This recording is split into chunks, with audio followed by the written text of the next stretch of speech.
السلام عليكم ورحمة الله.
السلام عليكم ورحمة الله.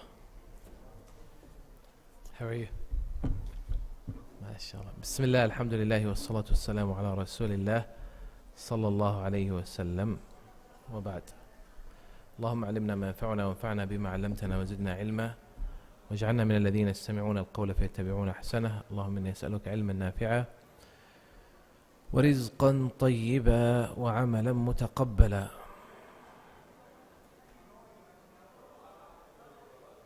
أسألك خير هذه الليلة وخير ما بعدها وأعوذ بك من شر هذه الليلة وشر ما بعدها وبعد.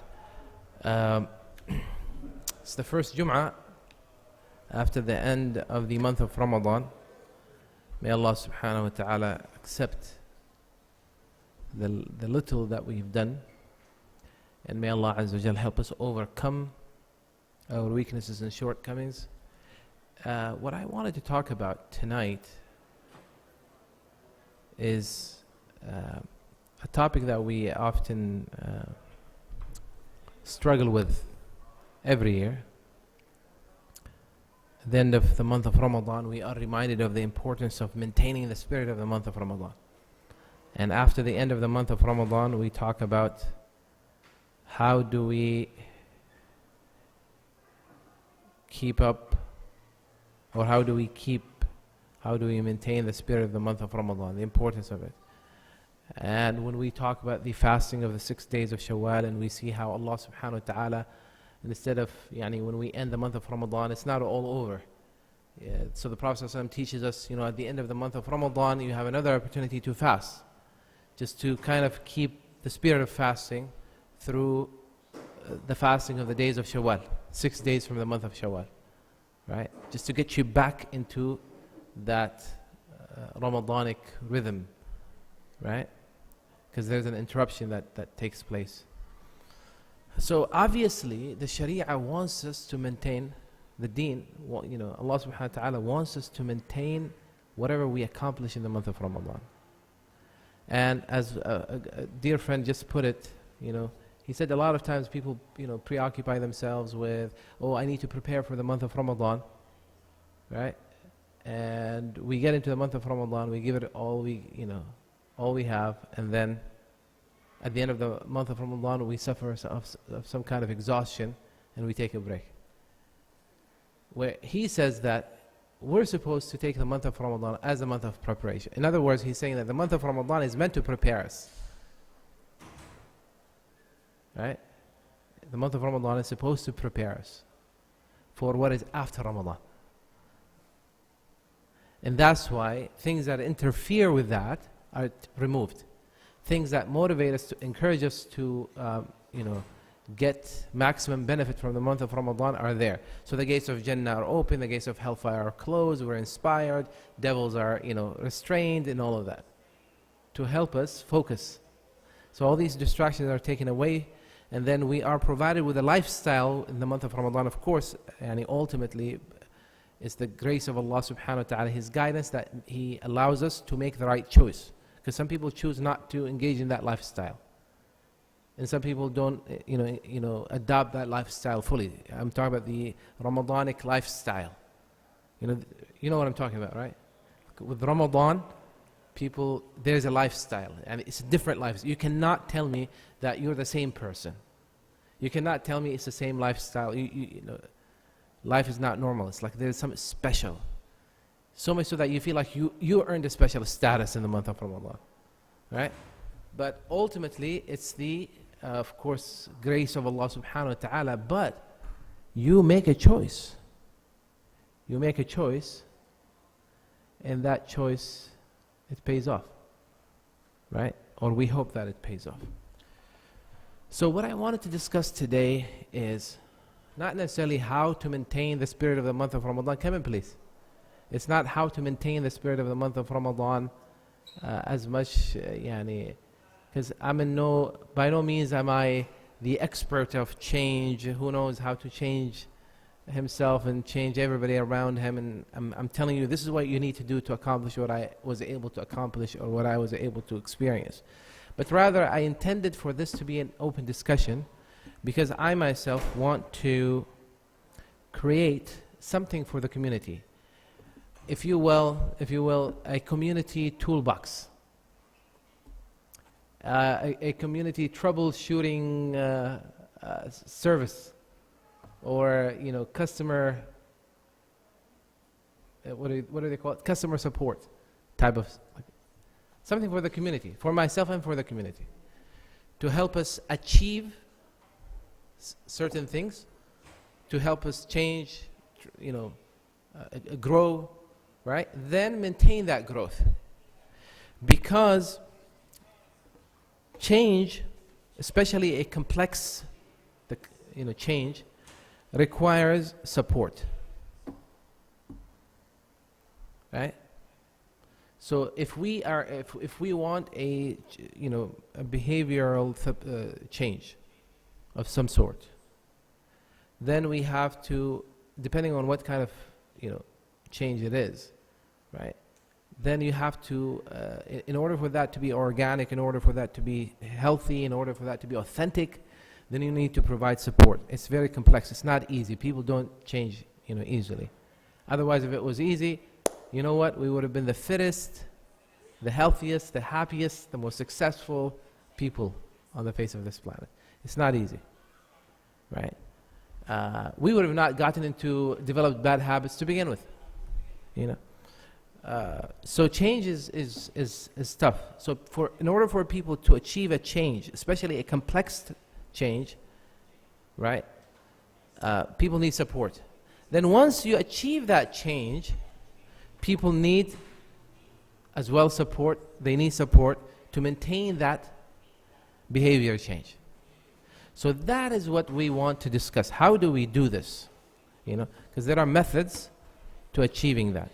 Now, a simple recommendation, so you can take a mental note, or if you're taking notes, and I appreciate what you're doing, Nabil, if you're actually taking notes, not mental notes, a simple recommendation will be the following. We can go over it, and I'm not trying to simplify it or trivialize it, but it's very important, but we can go over a simple recommendation in about 5 to 10 minutes max, and be done with that, right? But then working on it and implementing it requires a lifetime commitment. So when the scholars were asked, how can one maintain change, positive change, istiqama, ibadah, how do you,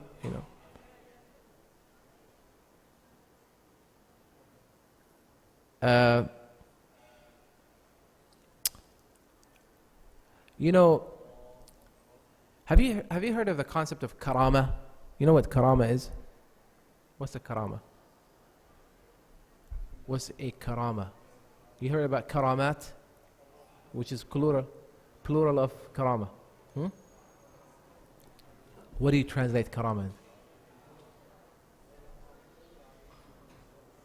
Some type of supernatural event, incident, something that. Okay, so karama is a type of miracle. But miracle usually is something that is, miracles are these acts, supernatural acts that are performed by or for events that happen for prophets and messengers, right? We call these miracles. There's something of a lesser degree or of a similar, but when it's done or when it happens at the hands of, or Allah subhanahu wa ta'ala makes it, of course, Allah subhanahu wa ta'ala makes it happen for a wali or for someone, a special servant of Allah subhanahu wa ta'ala, it's called karama. Some supernatural, yani some unusual, right, event or incident. What would be an example of that? Like, most obvious example of it? Like the most famous karama. What's that?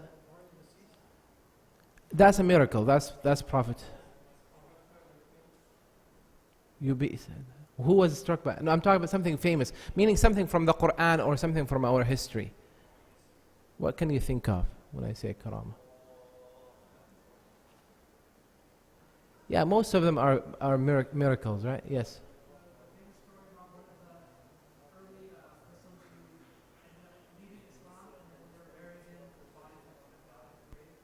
Okay, but you don't find that. I'm giving you hints. Something in the Quran, like one of the most fascinating stories in the Quran. No, Yusuf again is a prophet. Something that doesn't have to do with a prophet. Jesus' birth is still a miracle. It's, but let's say Maryam, for instance, when she would find food or like fruits with her. Right? Zakaria will find, so that is a karama. But there is something else.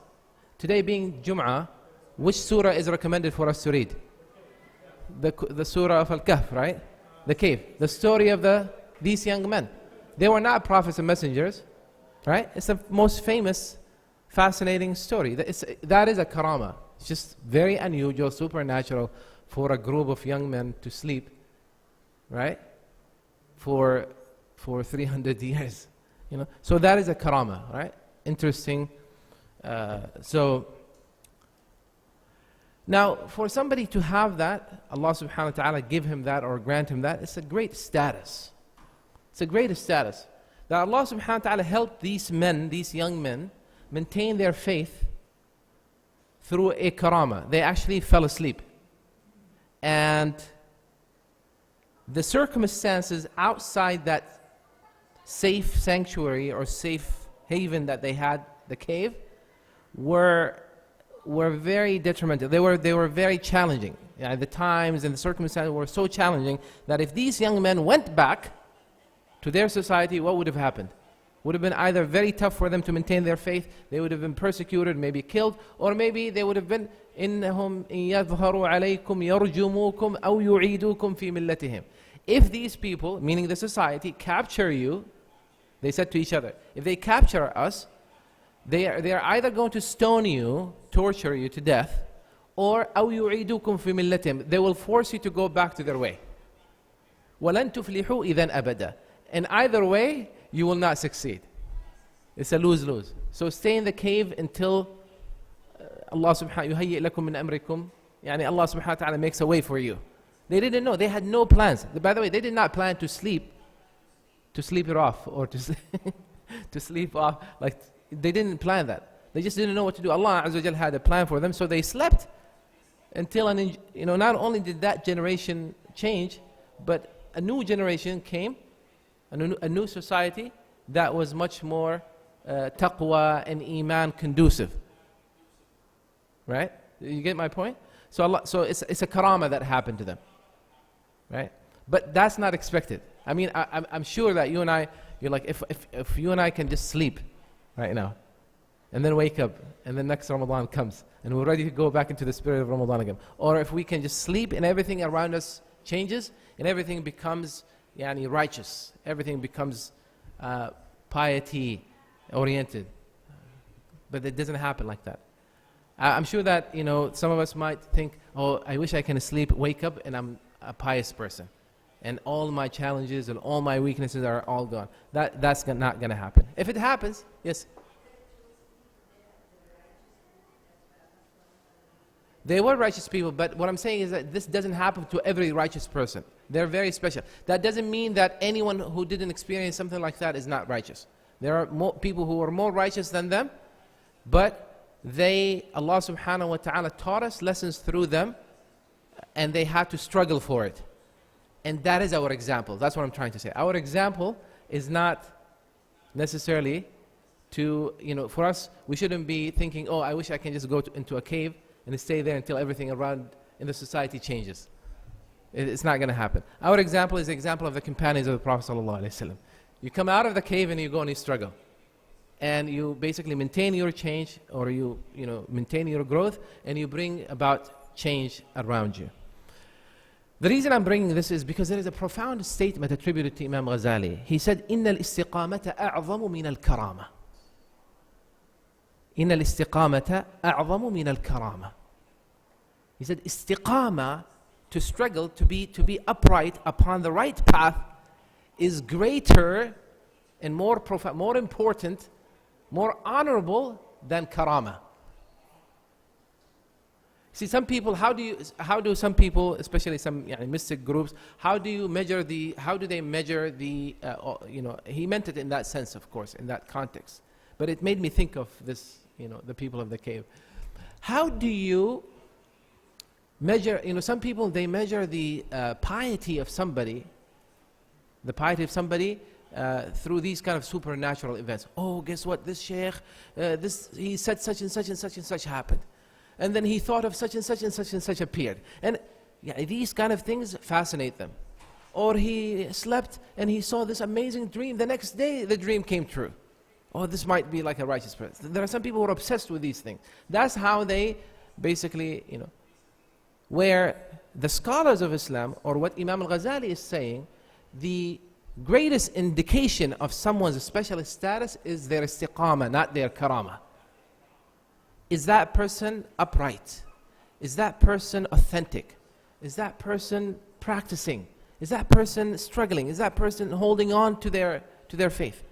Is that person as good as they claim to be? And so on and so forth. How solid is that individual? That is a more important indication than karama. Right? Istiqam, to struggle.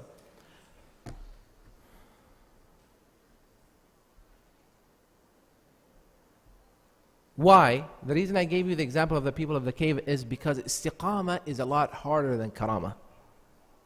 Istiqamah is a lot harder than karama. Istiqamah meaning you struggle basically to be upright upon that. So how do we achieve that? How do we achieve that? A simple, again, recommendation in 5 minutes, inshallah ta'ala, right? And then we can begin our discussion in 5 minutes. There is no way one can achieve that without dua. So your number one tool, and dua is not something, well, just make dua. I'm not just recommending that as something, sometimes we're very, it's like a superficial, what's that? Yeah, it's an addition. Yeah, of course, make dua. Somebody comes and says, Shaykh, how do I achieve something? Well, make dua. No. I'm talking about it as a serious tool. Something that you have to be committed to. It's a practice. It's a step without which nothing is going to happen. Nothing. If you think Rasulullah ﷺ was successful and he accomplished everything without dua, even the Prophet ﷺ, whom Allah Azza wa Jal promised, every single prophet, take any prophet, go and study the story of any prophet. Is there any prophet that was able to accomplish or fulfill his mission without dua? No. It cannot. Though Allah Azza wa Jal told them, this is your mission and you're going to be victorious, right? Do the following. Dua was part of it, was part of the practice, it's part of the deal. You cannot do it without dua. And this is a weakness, a struggle that I have as well as many people, right? We think of dua as the last resort. Only when we're stuck. Like we think of it as something that we do when we're stuck, when everything else fails. No. Dua has to proceed. Dua has to come first, and during, and at the end of the action. You need dua all along. What does dua mean? Dua means prayer. Praying. Asking Allah Azza wa Jalla and begging Him for success, for guidance, for support, for strength, for the opportunity, for the energy, for the motivation, also asking Allah Azza wa Jalla to protect you from anything that might weaken you, or asking Allah subhanahu wa ta'ala to remove obstacles out of your way. So there are different types of dua that you do. You ask Allah to keep something for you. You ask Allah to give you something that you don't have. You ask Allah to keep away something that could come, like befall you or get in your way. So you have to make dua, because there are all kinds of variables and factors out there that could easily sabotage your plan, or your whatever your desire to accomplish. Easily can throw you off. Internal and external factors. The only one that can guide you and support you and help you accomplish what you want to accomplish is Allah Azza wa Jalla. So therefore, dua has to be number one, and it's the most common recommendation that the scholars give. So before the end of Ramadan, we were making dua, asking Allah Azza wa Jalla. During the month of Ramadan, we were making dua. After the month of Ramadan, dua must not stop. You should continue to beg Allah Azza wa Jalla and ask Him for success, for tawfiq. Rasulullah sallallahu alayhi wa sallam, whom Allah Azza wa Jalla has chosen. Remember, Allah will not choose somebody that is going to later change. Allah has chosen him, and Allah has given him all kinds of guarantees. He used to make dua and ask Allah, Allahumma ya musarrif al-qulubi, sarrif qulubana ala ta'atik, Allahumma muqallib al-qulubi, thabbit qulubana ala dinik.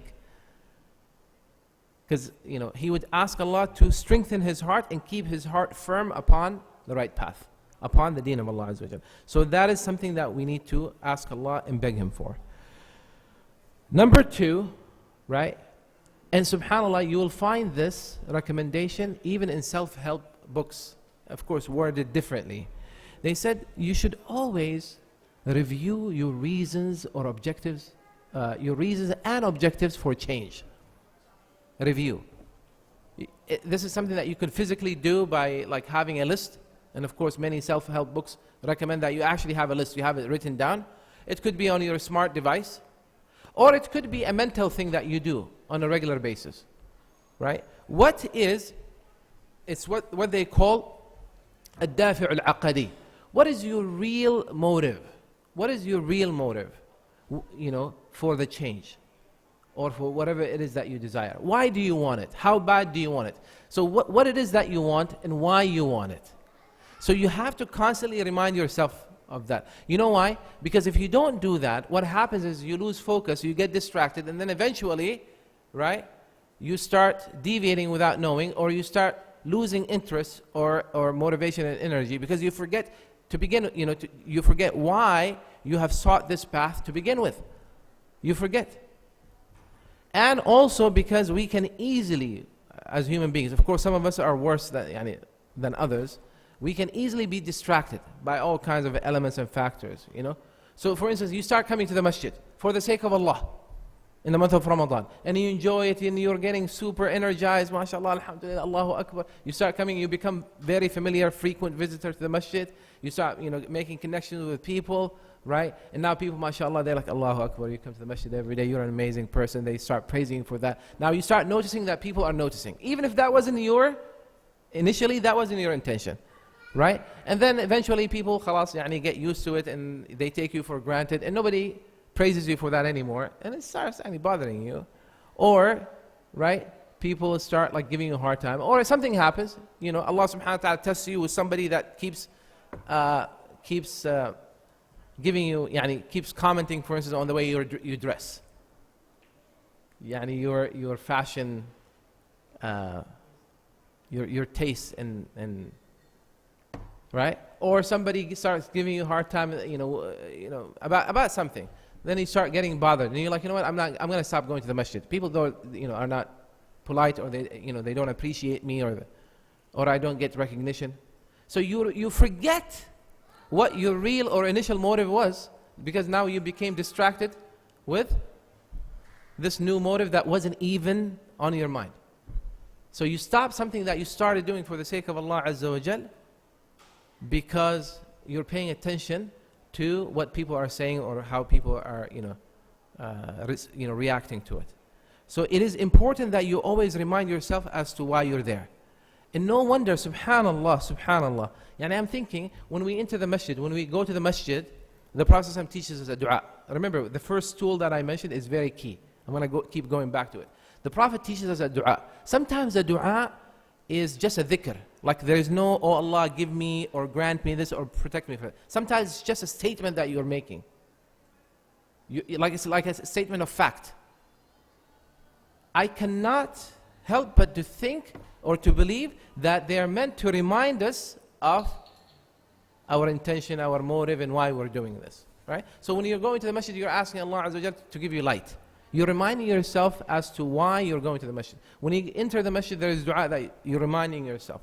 So you constantly have to remind yourself through dua, through supplication, through just sitting and reviewing why you're doing something, of the importance of it. Number 3, the month of Ramadan would have been a lot harder to deal with. Fasting would have been a lot harder to deal with. Taraweeh every night would have been a lot harder to deal with. Qiyam al-Layl, the last 10 nights, would have been a lot harder to deal with if we didn't have support system. If we didn't have a whole community or a group of people who are either like-minded or better than us, more motivated, or people that we feel like we need to motivate, coming together and doing it together. It makes a big difference. Right? I'm sure there are some of you here who are here tonight, not because you necessarily thought, I'm going to go and I'm going to participate and I'm going to join. I'm sure there are many of us here who are here because somebody motivated them to come. Somebody invited them. Come and check it out. And I'm going there. Let's go together. Obviously, when somebody does that, it's motivating. Right? So it is important to maintain that. And this is something, because unfortunately we think about ourselves, we think for ourselves, and we don't think about, of ourselves to be part of a bigger, part of a bigger unit or a bigger group. Rasulullah sallallahu alayhi wasallam, who was a messenger from Allah, he had direct line of communication with Allah. He had Jibreel, frequent visits from Jibreel, right? Allah Azza wa Jal said to him in Surah Al-Kahf, again, we go back to Surah Al-Kahf, وَاصْبِرْ نَفْسَكَ مَعَ الَّذِينَ يَدْعُونَ رَبَّهُمْ بِالْغَدَاةِ وَالْعَشِيِّ. Keep yourself with those who call upon their Lord day and night. Rasulullah was ordered to keep himself. As a matter of fact, he used to tell some of his companions, whenever he sees a group of people sitting and he goes and joins them, he would say, welcome to those whom his Lord ordered him to keep himself in their company. Yani, when you ask the Sahaba they're called Sahaba, companions, because they were in the company of the Prophet. But yet Allah Azza wa Jal ordered him to be in their company, to keep himself in their company. Right? So we need that. So whether it's people in the leadership or otherwise, we need that. We need this companionship, we need this support system, or we need helpers for support. We need people around us. So we need to be there for other people, and we need to surround ourselves with people. And that's why it's very, very key to do that, right? So, how many people, by the way, finished the fasting of the month, the 6 days of Shawwal? 6 days of Shawwal. Okay, you don't have to raise your hand, that's all right. And I know some of you are almost done. At least I know a couple of people that are almost done. What if we come and we say, Ya Jama'ah, starting next Friday, or starting this Monday, let's all come twice a week together, right? Fast, motivate, and then we break our fast together. You think more people are going to be motivated to do that? Obviously, for sure. And in no time it will be done. Even if we can't do it as individuals, if a family does it as a group, as one unit, like husband and wife, they're like, okay, yalla, I know that you have to make up, the days of, few days from the month of Ramadan, right? I'm going to do my 6th of Shawwal. Let's do it together, right? When people come together, there is no doubt that there's, and by the way, when you do that, not only do you get your own reward, but you get the reward of those people that you're motivating and that you're encouraging.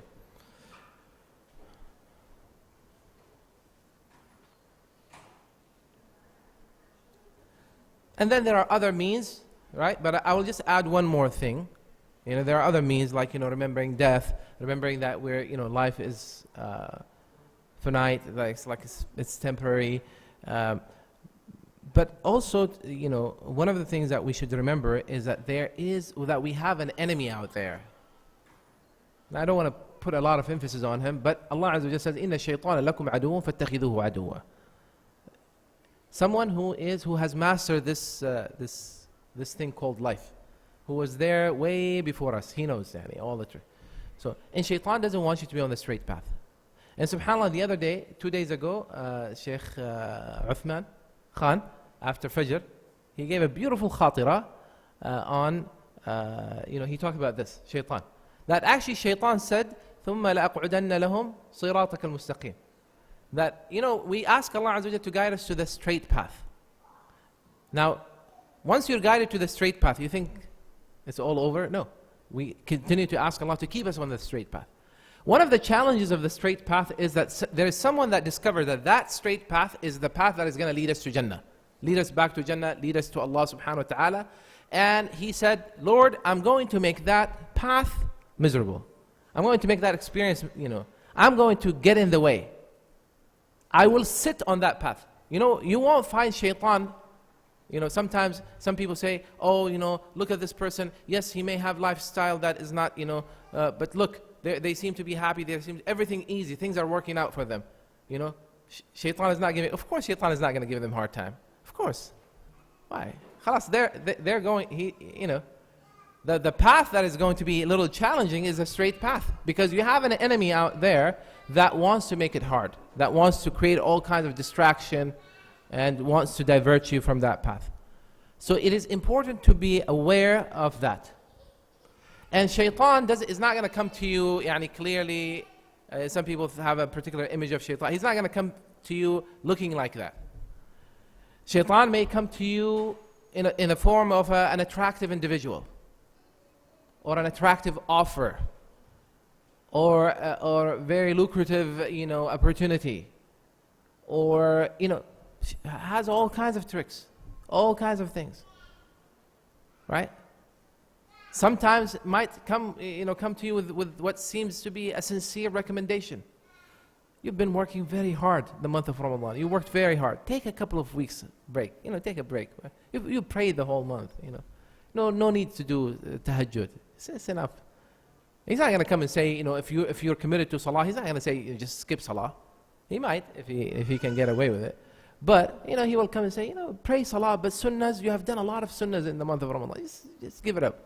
Anything, whatever he can get out of you, right? And they're baby steps, and then eventually, So it's very important for us to be aware of this, right? Wallahu ta'ala alam. So these are 4 recommendations. Now, going back to the support system that we need, right? Again, we said that we need support to achieve the change, and we need support to maintain the change. Now, when it comes to changes, right, there are 4 different types of changes, right?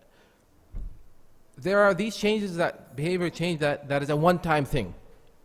It's a one-time thing, you do it and it's done, right? You get something done, or you get a procedure done, or some people, for instance, put off Hajj. They keep putting it off. Then finally when they do it, it's a one-time thing. Once you support them to get there, they do it, they're done, it's over. So there's the one-time change. And then you have the repeated but finite changes. Things that you do, but they end. It's not. Then you have the permanent lifestyle changes. And this is what we need to focus on. And of course, we can't just resolve the issue now. As I said, it's very complex. We need to continue to talk about this and see how we can encourage or motivate, as many of us as possible to maintain that. However, the permanent life changes, by the way, make all the other types of changes easier. And then, of course, we have the situational changes. These are, a combination of all 3 of them. What do I mean by permanent lifestyle changes? Hajj is something that you do once in a lifetime, and you do it and it's done, right? But now, if the change that you're trying to achieve is praying all 5 daily prayers in the masjid, or at least Maghrib and Isha, or Fajr and Isha, or Fajr. Fajr is not a one-time change. It's a daily activity. It's a daily commitment, which requires a lifestyle change. Because by the way, we can right now sit and motivate each other. Fajr, Fajr, Fajr, ya Jama'ah, Fajr, Fajr, Fajr. We all get excited. We may go home, sleep, or not sleep. Some of us may be too excited to sleep. You still manage to wake up for Fajr and come and you make it. 1 day, 2 days, 3 days. But then after that, what happens? I can tell you. If you don't maintain a particular, it happens to me. And it's very depressing. It's very depressing. You can easily lose your, what is it called, Samir? Not rhythm. You can lose your, Your what? What did he say? Momentum? No, not momentum. The word I'm looking for. I guess rhythm is, you lose it, so you need to get back into it. But you have to make other changes, right? So Fajr is just an example, because it's a personal, struggle, or personal example but there are other things that are bigger than that. There are other things. It could be something that you want to do, or something that you want to quit. Something haram, it's haram, you feel bad every time it happens, it makes you feel horrible, you feel guilty, you hate yourself for it, but you continue. You can't just, every time it happens, and every time So these kind of permanent life changes are the most challenging, right? And we must remember that change, when it comes to something that is that complex, right, is impossible as the situation stands. So if there's something that you're trying, especially when it comes to quitting things, right? Especially, by the way, quitting something is harder than, because sometimes, let's say you start praying Fajr in the masjid, and you get a hang of it, and then you get used to it, and then you see some benefits from it, right? So you get used to it. It's a lot easier than quitting the bad habit. And the problem with bad habits is that these bad habits, right, get in the way of good habits. Every bad habit gets in the way of bad habit. If you have a bad habit of watching certain, you're used to certain kind of, let's say, activity online, right? It's usually at the expense of something else, like, for instance, reading Quran or spending time with your family, right? So bad habits are not easy to break, right? As the situation stands. So therefore, they require more hard work. They require changes in other areas. And this is what happened in the month of Ramadan for us. That we made changes in other areas. These, other things that we were able to experience became easier. So you really have to ask yourself, am I really serious about this? Am I sincere about this? Do I really want it? Right? Also, the change sometimes can be too hard to expect from people to be able to accomplish it on their own. It's not easy. Imagine if you wanted to pray Fajr on time in the masjid and there was no masjid, or there was no jama'ah. Every time you go there, you're the only person. Every time you go there, you're the only person. Eventually, you're going to just stay at home. So to have support is very important. Change takes time. Change takes time. Real change. So if you try for a week or two, and then you expect things just to fall in place, and then you're really fooling yourself. You have to understand that it's a long-term commitment. It's a long-term commitment.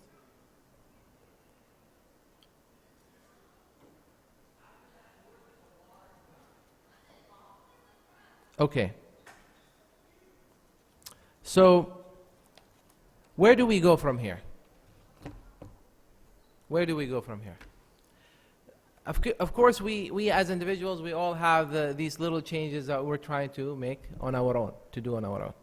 But what I would urge you to consider, and this is something that I'm doing myself, inshallah ta'ala, this week, is to take this week and think about where you were in the month of Ramadan, where you are right now, where you want to be in the future, in the near, future, as well as eventually, And one of these things that really shook me was, one of our shuyukh was talking about his teacher and how he lived his life and how he died.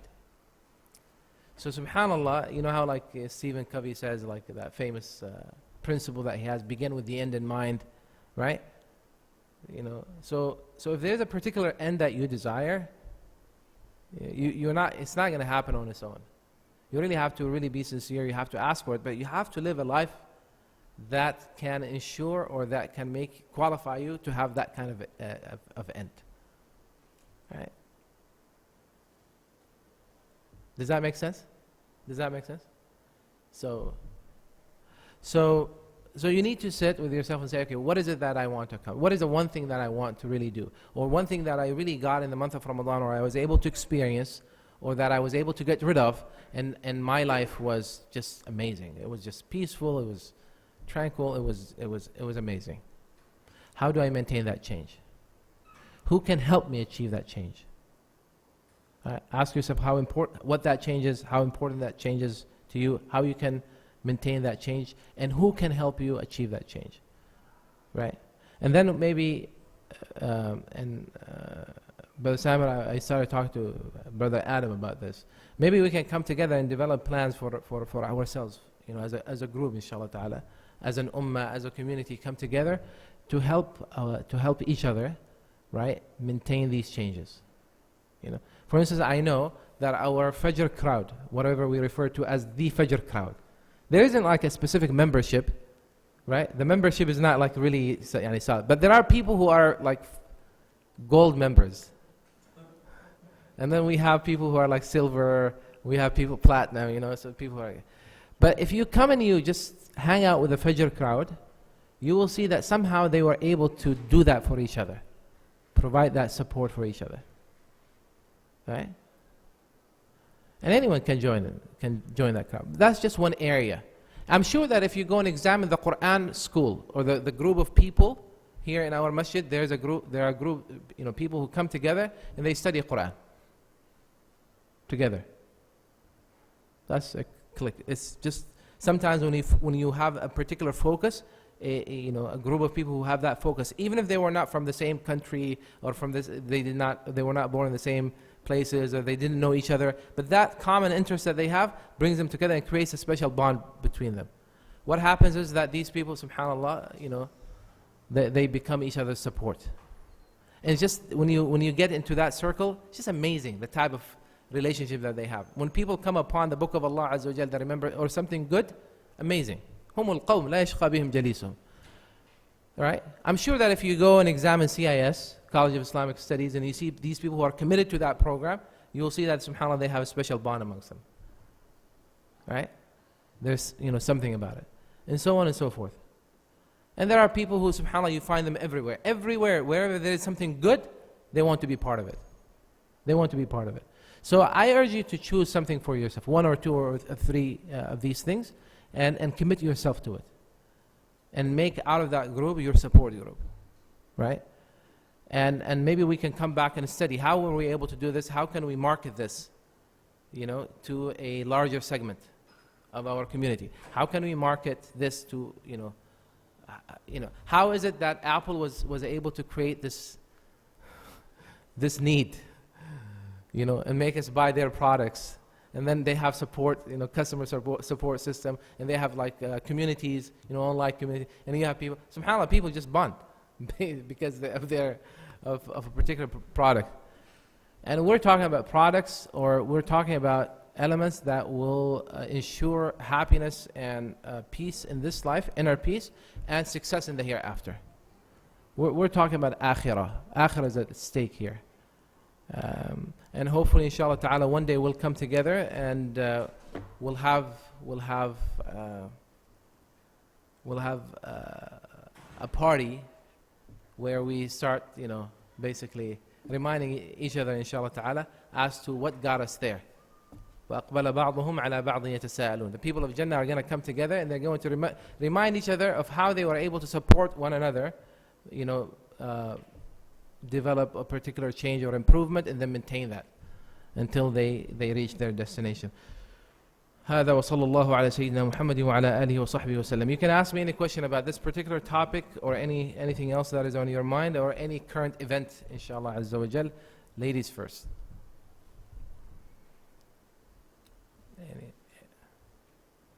All right. It's very hard to really believe that sisters don't have questions. You don't have any questions? No questions? Oh, yes. Yes.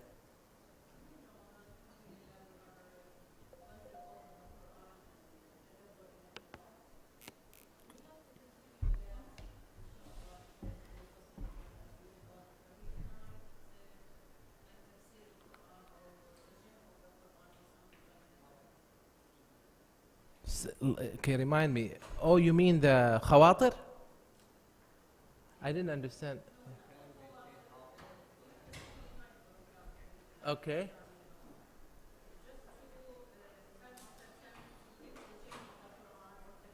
تفسير.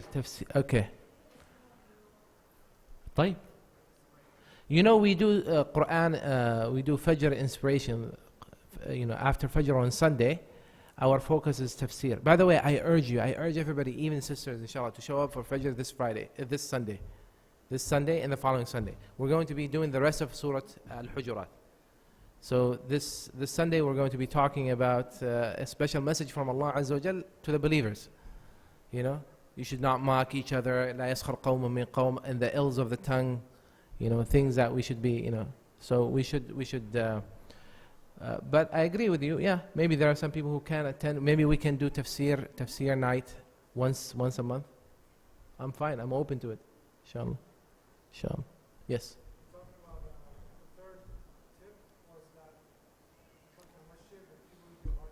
Mm-hmm.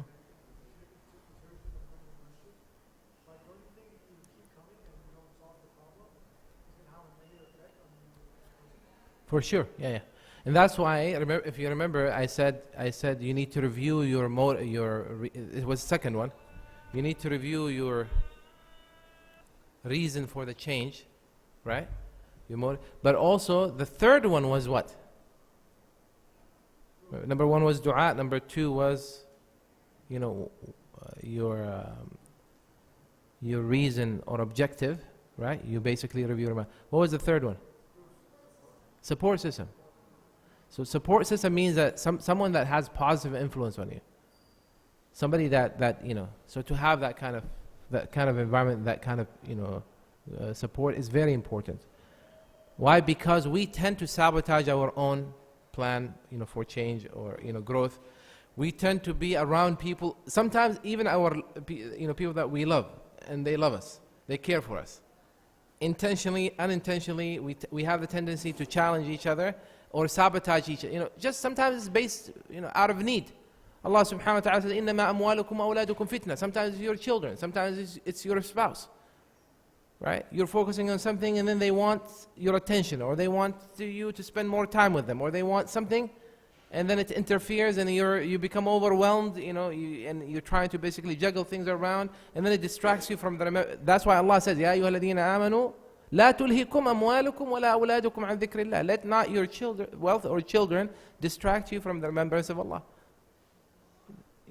It's just this is the nature of these relationships. Fitna. That doesn't mean that they do it intentionally, but it's just, so now you have to basically maintain a balance, and you have to make sure that you don't neglect your connection with Allah subhanahu wa ta'ala. Yes? Yes.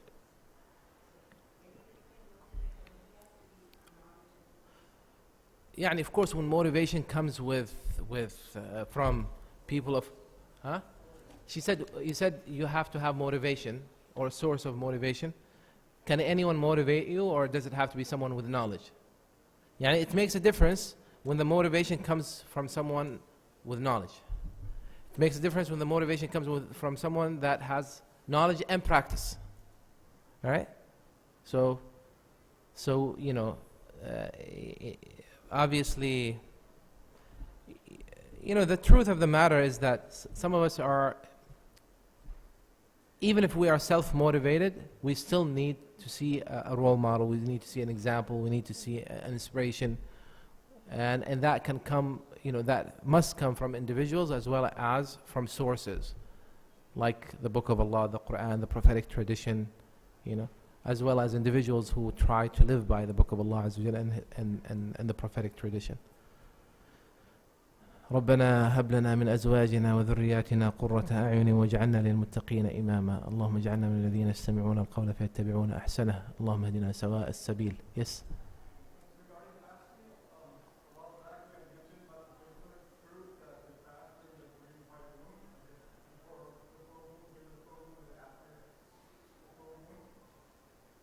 So what about it? Sahih, that's true. By the way, speaking of that, of course, the Prophet ﷺ recommended fasting 3 days from the month, And the most authentic one is the one that recommends 3 days from the middle of the month. Yani that's the most common, you know. By the way, there's also a hadith that talk about the 3 days from the beginning of every month. You know, but the most, yani most authentic, most commonly known sunnah or prophetic recommendation is fasting the middle 3 days. They're really not the middle 3 days, but they're like the 13th, 14th, and 15th, right? The 3 bright days. They're called the 3 bright days because the nights of these days is the brightest because it's, you know, the days, you know, when you have a full moon or so these days. So in the month of Shawwal, people are asking, yani, can you count that as a 6 days of Shawwal? Yes, you can you can combine the intention. This is just a side note because people ask this question. You can combine the intention when it comes to that. So you can fast the 3 middle days of the month of Shawwal and count them, or in your intention, that is part of the 6 days of Shawwal. So you're going to be left with 3 more days. Likewise, you can do Mondays and Thursdays and combine your... What you cannot do is if you have a makeup day from the month of Ramadan, makeup day or days, and count that towards Shawwal. That doesn't work. So let's say yani, a brother or a sister, somebody was traveling or they were sick or they didn't, you know, they didn't have to fast and they have 6 days that they need to make up. And they're like, okay, I'll make up these 6 days in the month of Shawwal. And then they come and they say, yeah, I made up my 6 days and I also fasted 6 days from Shawwal. Altogether, you can't do that. Because the makeup days are fard. Fard والفرض لا يتسع لغيره. The fard does not accommodate something else. Is that clear? Right? Now, of course, I know a lot of people have this concern that do you have to pay off your makeup days first before you make the days of Shawwal? That is the best thing.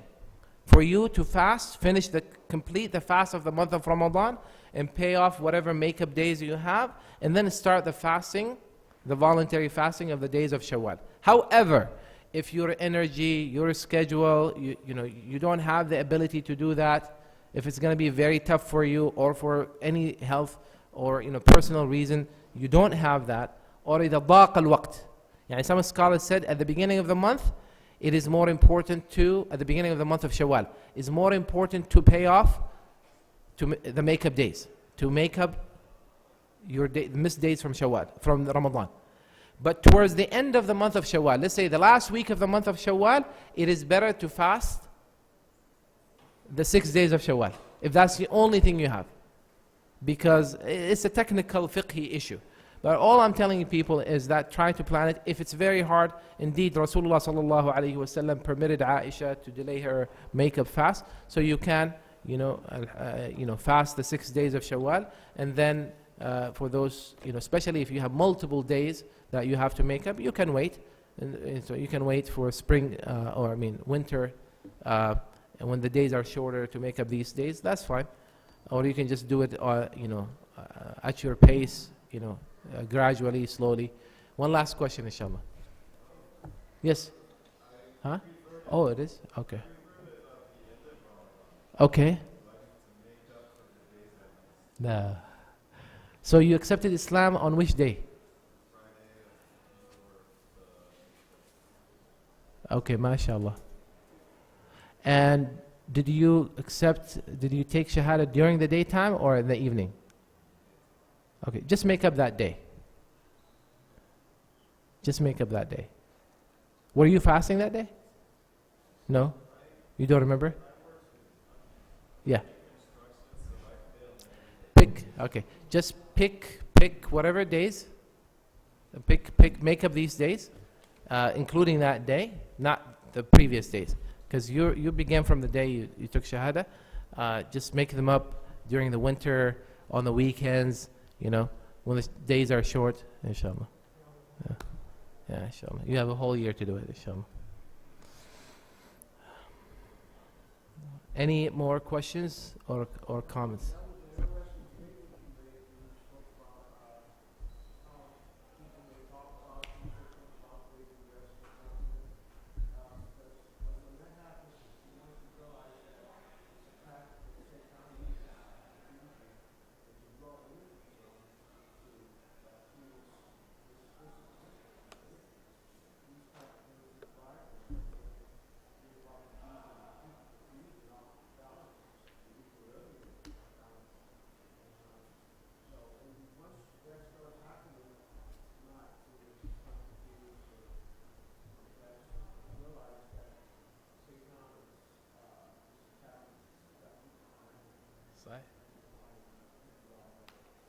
He mastered. He mastered the game. Yeah. Sorry.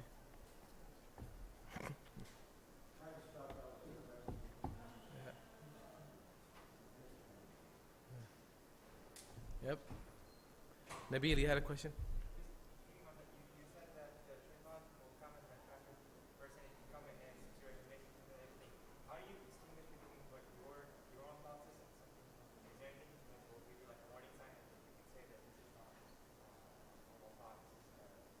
I would respond. Okay. He's asking, that I made a comment. I said shaitan might use, I didn't say he comes, but, well, maybe he comes. Yeah. Metaphorically speaking, he comes in a form of an attractive individual or person or a lucrative offer or opportunity or something. Usually shaitan is not going to use something dull, right? He's not going to lure you. I mean, the bait has to be something desirable, right? So how do you know? How do you know that there's more to it, or that this is from Allah? This is a ni'mah from Allah. This person just popped out of How do you know that some? Well, I would answer that in a similar fashion to the answer scholars gave when it comes to blessings. How do you know that something is a blessing or a test from Allah, or a curse? Somebody asked a scholar. He said, "How do I know that something is a curse or a blessing? Whatever it is, it might be something good or something bad. Could be a fortune or a misfortune. How do I know that it's a curse or it's a blessing from Allah?" He said, if it brings you closer to Allah Azza wa Jal, meaning if it's something negative, it induces patience and it humbles you, brings you closer to Allah Azza wa Jal. And if it's a fortune, then it makes you thankful and grateful, brings you back to Allah subhanahu wa ta'ala, then you know it's a blessing. If it keeps you away from Allah, turns you away from Allah, distracts you from Allah subhanahu wa ta'ala, pushes you further from Him, right, then you know it's a curse. Right? So you just have to look at that. Use that as a criteria. You're welcome. Anyone attended Jum'ah today? Khutbah? Friday? Okay. I know that there are a lot of people very excited about this manuscript. I kind of mentioned it in the khutbah. Some people liked what I said. Some people were a little confused by what I said. What I was trying to say is, as exciting as it is, and for those who may not know what I'm talking about, Birmingham University, right, came to verify this old manuscript of the Quran. Right? It's a few pages, isn't it? Few pages. Your brother did his PhD there, right? A few pages. We need to ask him about that. So anyways, so they were able to carbon date it to about 13 to 1400 years. So they're saying this is perhaps something that was written shortly after the time of the Prophet ﷺ. Of course, what is fascinating about it is for instance, that page that people are circulating has the end of Surah Maryam and the beginning of Surah Taha. I jokingly was telling somebody, perhaps that's the page Umar radiallahu anhu read and then he became Muslim. Somebody said, a lot of people are talking about that. I was like, I don't know, man, I was just joking. But I assure you it's not. I assure you it's not, because it's too clean. It's just too clean. It could have been something that was written during the time of the Khulafa or during the time of the Umayyads. Most likely during the time of the Umayyads in the Hijaz region, people are saying it's a Hijazi style, not Kufi style. So people are very excited about it. They're like, Allahu Akbar, Alhamdulillah. Which is great. It's okay to be happy that they found physical proof. But what does it mean to us as Muslims? Sheikh Uthman was telling me, people are marveling over this discovery. He said, this is not the first manuscript. There are 5 other manuscripts that, what does it mean to us as Muslims? Not much. It's just confirming the obvious, that what we've known. There are other things that are much more fascinating that we have regarding the Quran that we have.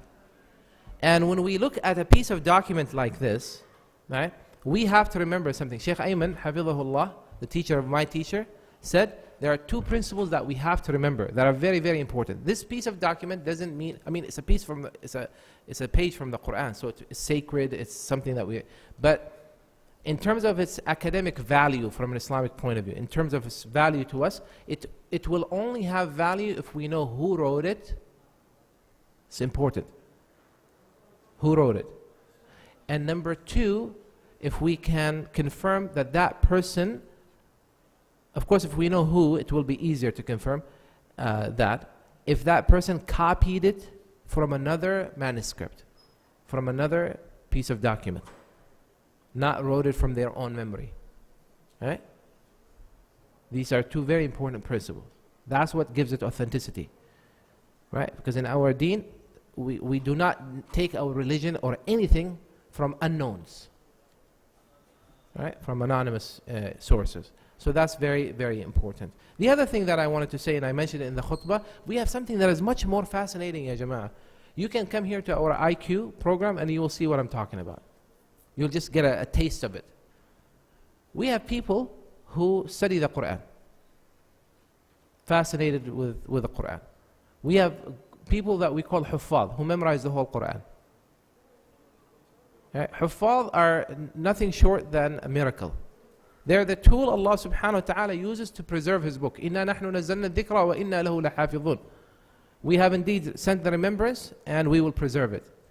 Because you will not find anything, anywhere in the world, no book, no novel, no poetry, no sacred book, you won't even find sections, let alone the whole thing, that is memorized by more than 10 people. I challenge you. I challenge you to go to anything, any document, any book, any story, any children's whatever story, anything, and find 10 people that memorize it. And how many people do we have in the world that memorize the Quran by heart, all 604 pages? Millions and millions. Millions and millions from all over the world. And what is even more fascinating, and I always add this piece of information so people can appreciate this, most of them are not Arabic speakers. They're non-Arabic speaking people. I met, subhanAllah, two kids one time from Pakistan. They're both, they're actually, one of them is 12, was, of course, now they're grown-ups. This is like 24 years ago. But one of them was 12 and the other one was 11. The 12-year-old was the uncle of the 11-year-old. But they both finished the Quran together. They memorized together and they finished together. Right? The 11-year-old father, who is the oldest brother of the 12-year-old, is also Hafid. His father is a Hafid. His grandfather is a Hafid. Like it's a family of Hafid. They just transmitted. So they only spoke Urdu at that point. They didn't speak any Arabic. You ask them to read from the Quran, right? They both will read. No mistakes. This guy starts reading one page, and then when he stops, the other one picks up and he reads. And they can go from the beginning until the end, no mistakes. You give them a piece of any book in Arabic to read it, they cannot read it. Subhanallah. Right? So tell me. إِنَّا نَحْنُ نَزَّلْنَا الذِّكْرَ وَإِنَّا لَهُ لَحَافِظُونَ وَلَقَدْ يَسَّرْنَا الْقُرْآنَ لِلذِّكْرِ فَهَلْ مِن مُدَّكِرٍ. You want a miracle? You find it there. This is a book that was meant to preserve. There is no human speech that can get the same attention or that can be as easy to be memorized like, the most beautiful of human speeches is that of the Prophet ﷺ, the hadith. And there are many people who memorize books of hadith. Many people in the world. Maybe tens, maybe hundreds, or maybe thousands. Maximum thousands. That's it. But it's not as easy. It's not as easy. The Quran is made easy. Who can do this? Allah subhanahu wa ta'ala. There is no other explanation for it. There's no other explanation for it. Right? So that to me is a miracle in itself. That's a miracle. Wallahu ta'ala a'lam. وصلى الله على سيدنا محمد وعلى آله وصحبه وسلم تسليما كثيرا.